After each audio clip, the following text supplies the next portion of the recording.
Have you ever believed that only monks who renounce the world can attain spiritual enlightenment?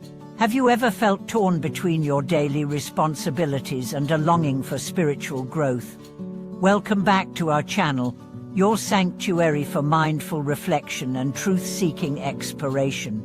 Today we are going to tackle a question that resonates deeply with millions, yet often remains misunderstood. Is it really possible to walk the path of spiritual awakening while living as an ordinary person?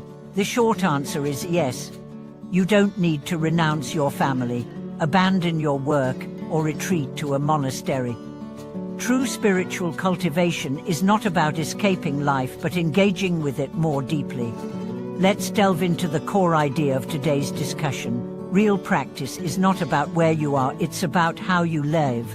Whether you're at your office desk, washing dishes in your kitchen, or resolving conflict at the dinner table, each of these moments can be a doorway to enlightenment.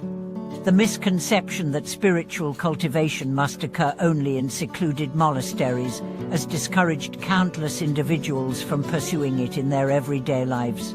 But what if the most powerful spiritual arena is your daily routine? What if cooking dinner, negotiating with colleagues, or tending to your children could all be part of your spiritual training? You see, the true essence of spiritual practice lies not in the robe you wear or the chants you recite, but in the heart you cultivate and the mindfulness you bring to each action. From the moment you wake up, every act you perform is an opportunity to engage in mindfulness and compassion. Dressing yourself is not merely about clothing your body, it's a chance to express gratitude, humility, and care. When you eat, are you indulging mindlessly, or are you acknowledging the countless hands and natural elements that made your meal possible? A simple meal can become an offering, a sacred act of gratitude, when approached with the right mindset. And when you step out into the world, how do you interact with others? The traffic jam, the rude customer, the difficult boss, each of these is not an obstacle, but a mirror reflecting your inner state.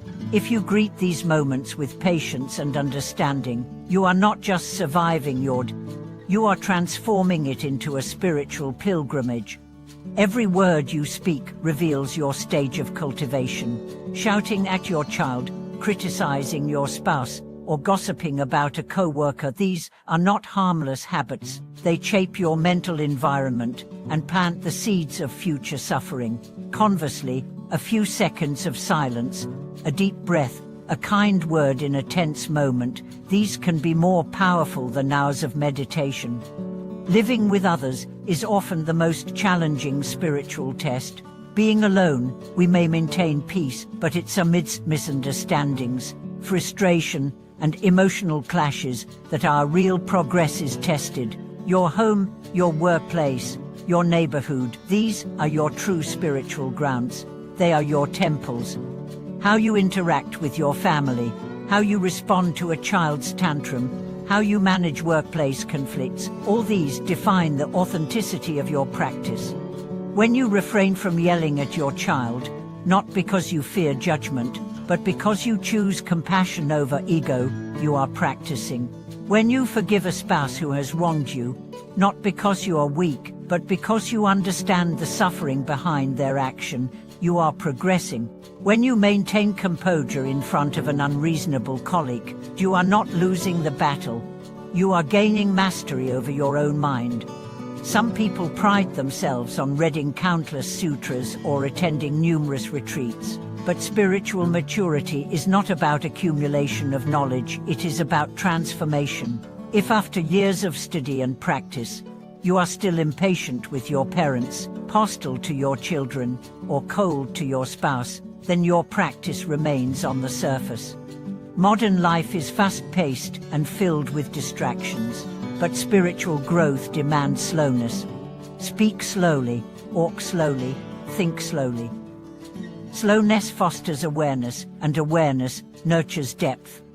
In a world obsessed with acceleration, true practitioners learn the art of stillness. When everyone else is rushing to achieve and consume, the mindful person pauses to reflect, to feel, to understand. Money is another misunderstood area in spiritual life. In reality, the way we handle money reveals much about our values. Do we hoard out of fear? Do we judge others by their wealth? Do we allow money to control our decisions? Buddhism does not condemn wealth, but it warns against attachment. Be the master of your money, not its slave. Let your money serve compassion and wisdom, not greed and ego. As one wise elder once said, the true practitioner is not judged by how much incense they burn or how much they donate, but by their ability to remain unshaken by gain or loss. When you can treat a raise and a layoff with the same equanimity, when you can stay kind in both praise and criticism, that's when you know your roots are deep. True practice is about integrating spiritual principles into your most mundane moments. It's when you decide not to yell back at your partner. It's when you look a beggar in the eye and offer a smile, not just a kind. It's when you choose honesty over advantage, love over resentment, patience over reaction. Some of the most enlightened people never wore robes. They never entered a monastery. They were parents, janitors, teachers, engineers. Their daily life was their temple. They found Buddha in their breath, Dharma in their dishes, Nirvana in their compassion. So, if you've been waiting for the perfect retreat, the ideal teacher, or the right timing to begin your practice, wait no longer. Your life is the perfect place. Your breath is your mantra. Your heart is your altar. Thank you for joining us in this journey of insight and transformation. If this message resonated with you, please share your story in the comments. What challenges are you facing? How are you practicing in your everyday life? We'd love to hear from you.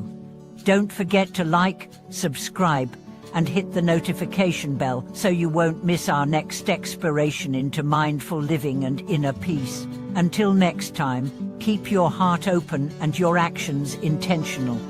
Thanks for watching this video.